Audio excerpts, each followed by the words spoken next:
Ultimate Beginner's Guide 2026 edition.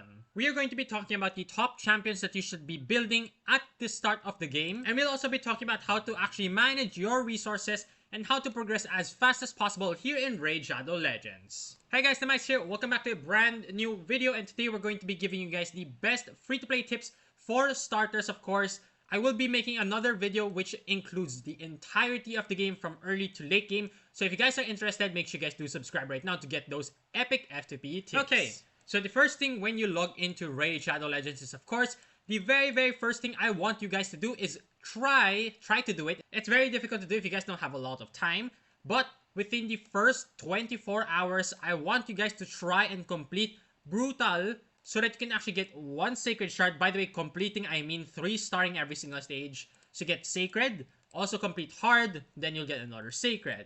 Now, why is that very important? Because the first 24 hours of the account creation, you will have 2x Sacreds. Now, I created 2 accounts recently, and for some reason, after the Sacreds, I got the 2x Voids. Maybe that applies to most people, I'm not too sure.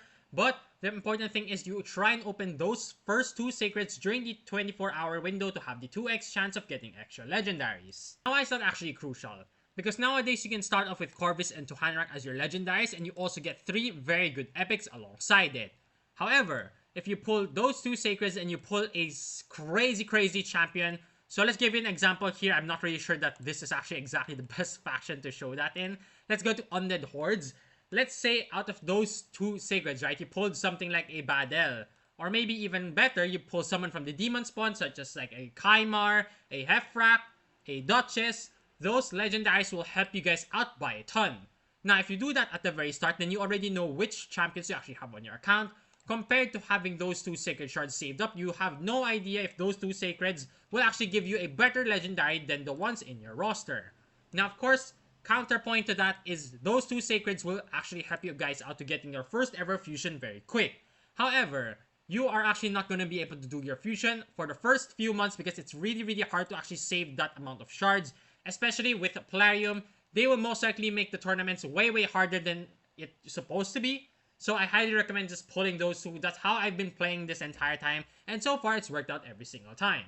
Now after you complete this exact thing that I've been talking about, get your first 2 Sacred Shards, then you can actually start playing the game properly. Well, you need to actually complete your dungeons, your progression missions as much as possible, especially for the first 300 gems. Now, if you guys are trying to keep it on a steady pace, you're not trying to do some free-to-play world record or some crazy things, you don't actually need to complete this as fast as possible because eventually you're gonna get stuck anyway. However, if you're going for some crazy records, then of course you need to be pushing this as fast as possible. But like I said, this is for the average player. It's just very important to get the first 300 gems. This Sacred Shard, you can just save it up. You can just wait until maybe there's a fusion that you need it, then yeah, go ahead and complete it. Something related to the missions is do not focus like crazy on dungeons. Now, I'll get to why later on. First things first, I need you guys to focus on your champions. Before you even get into the gear, champions are what make the gear really good at the very start of the game. However, of course, this does not apply later in the game. The gear will make your champion like crazy because the gear at that point is really ridiculous.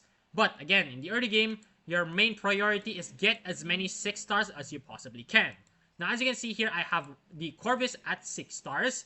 And when you take a look at my dungeons, I haven't even bothered playing them. So, how did I actually manage to do that? I basically just stayed in campaign. Stage 12, 6, and stage 8. These 2 are the places that you want to farm, not in stage 12. I'll again explain that why later on. But, pretty much you need to choose your first 6 star at the very early game.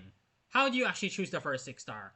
Well, the very important thing that you need to think of is your campaign farmer, not some clan boss champion, not some dungeon destroyer. You need it to be your campaign farmer. And for me, it's very fortunate that Corvus covers all 3 roles. He is my campaign farmer, he is my clan boss champion, he is my dungeon champion as well.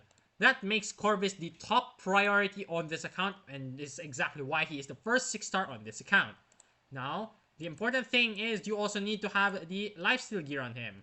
When you guys first start out, you actually get a nice lifesteal set. When you guys first start out, this apprentice pass will give you a nice lifesteal set, and at level 16, you also get another lifesteal set. However, there is going to be a very high chance that the lifesteal set that you get is actually going to be 100% garbage. If you get garbage, you have 2 options. Either you re-roll the account by downloading the link again, or you come over here to campaign. Remember earlier I said you need to farm stage 6 and stage 8 and not 12? That is because on stage 6 over here, you get speed gear. On stage 8, you get lifesteal gear. So you can see a trend already. Not only do you get food to level up your character as fast as possible, you also get some gear. So this is how you're supposed to gear out Corvus. But I have heard from other people as well that Tuhanarak can also solo Brutal 12-7. Now that is of course going to be much harder than doing it in a 2-man because Tuhanarak does not have an AoE. It's just going A1, A1, A1 as a damage and maybe sometimes A2 with a debuff. But it's very hard to pull off compared to Corvus and Tuhanarak combined. And in addition to that, like I said, Corvus the Corruptor is going to be your campaign farmer. So after you get your first 60, what should you be focusing on? Should you go to dungeons? Absolutely not. Should you farm potions?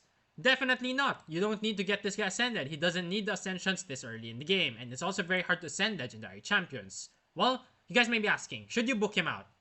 If you guys have the legendary books, then yes, Corvus is definitely the first champion that I highly recommend booking out as a legendary. And of course, if you're a whale, you can just buy whatever you want and you can just play the game.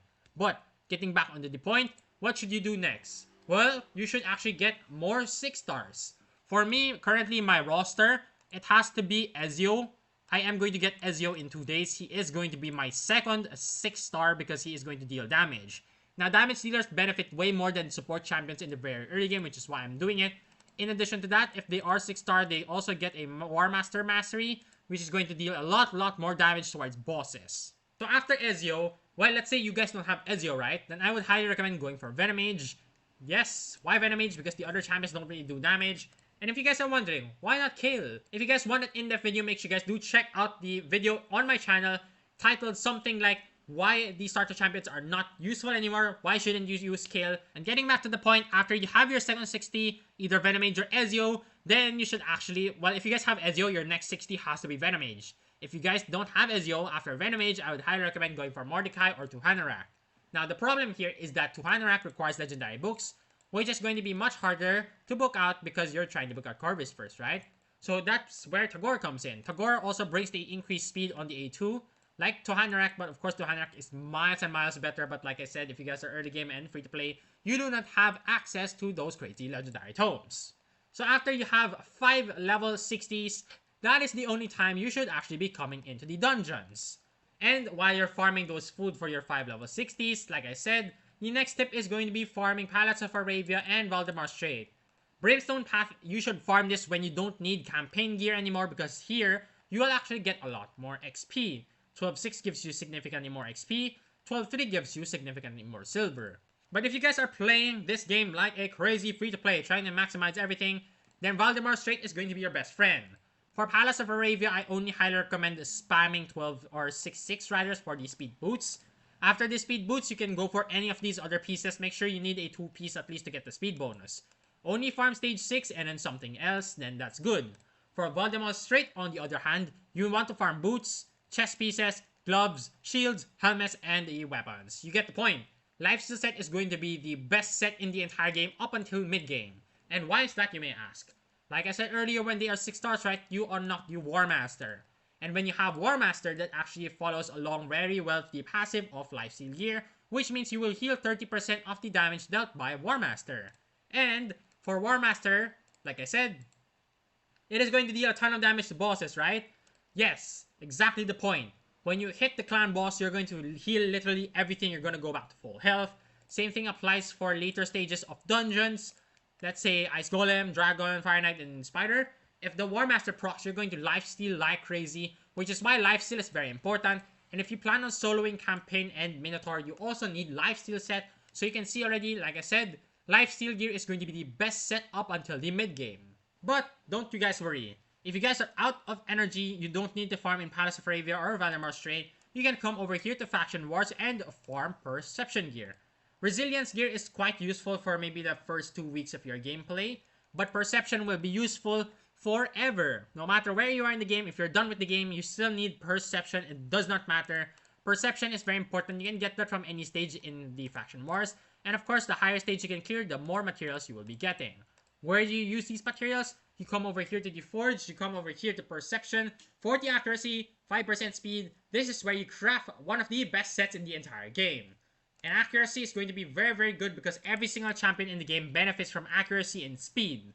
And if you guys do not have enough accuracy on your debuff champions, you are not gonna land any debuffs and you're just wasting your slot for that champion. With the exception of some champions actually having some conditions such as Ezio right here. Let's actually click the Ezio chase. And then over here, right, he can actually, let's say this. He will actually land the decreased defense no matter what if he's under Veil or Perfect Veil. And with his passive, he actually gets Perfect Veil on himself. So there are certain conditions like that that will happen on some random champions. But overall, you still need a ton of accuracy gear so that you can keep up your accuracy threshold. If you guys are curious about accuracy thresholds, basically let's say stage 10 dragon. Right here, you need to times it by 10. Every stage you go up, you times it by 10. So let's give another example at stage 20. What is the amount of accuracy you guys need? Comment down below in the comment section. In 3, 2, 1, you need 200 accuracy because it's 20 times 10, which means 200. So you need 200 accuracy to land on stage 20. Now after you have your gear and your champions all loaded up, where should you be focusing? Well, you need to start going for your potion keeps even before you go to dungeons. Honestly guys, I'm not hating on dungeons, but these dungeons are very, very garbage nowadays. They are very, very power crept. So once you already have good gear and then all 560s, come to the potion keeps, start farming their ascensions, and make sure they are at least 6-star ascended to get banners. You can see how important it is already. Look at this. You gain so much accuracy and maxed out at 96. Oh, and by the way, special mention for Spider Dungeon. The Spider Dungeon stage 10 is the best place to farm. And then next to that is stage 20. If you can farm stage 19, stage 16, doesn't matter. Farm at stage 10 because the 5-star rate is way, way higher than every single one of these combined. However, that does not apply to Dragons, Ice Golem, and Fire Knight. You need to farm at stage 20 to get your 5-star gear very reliably. If you farm at stage 10 thinking that it works the same as Spider, you are absolutely wrong. Next up is going to be books. Your books, you should only be using them on champions that you will use for a very long time in the game. Like I said earlier, Legendary Skill Tomes firstly should go to Corvus. For epic books, it's up to you. It's either Venomage or Tagore. Do not book out Mordecai. Mordecai will be useless up until Spider stage 20. So, again, first Legendary, Corvus. Second, the epic, you want either Tagore or Venomage. Honestly, I might go for Tagore for the increased speed. It's very useful. But Venomage is also a solid champion. Next up is going to be your shards.